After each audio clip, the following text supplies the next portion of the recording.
Hello guys, kita nyo to guys, mga big boulders of rocks. Siguro guys, nung unang panahon, doon to galing sa ibabaw, no? At rumaragasa hanggang dito guys. Dito sa ilalim, mayroon tayong possible cave, no? Ang entrance niya nandoon sa likod ng kawayan, no?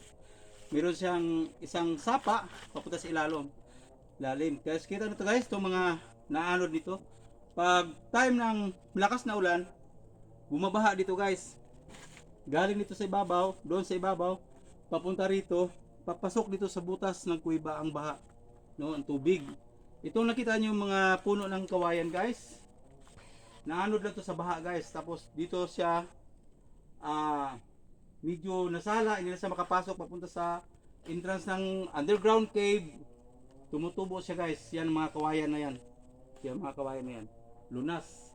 Tapos may mga butas yan doon guys, mga butas ng kuweba.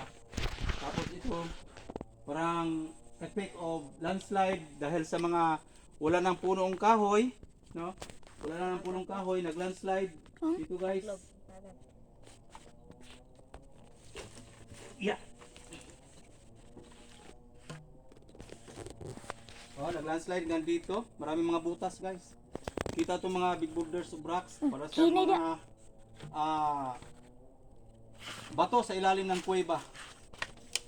Oh, magasagan dito. Malalim guys, hanggang doon. Okay, thank you guys for today's video.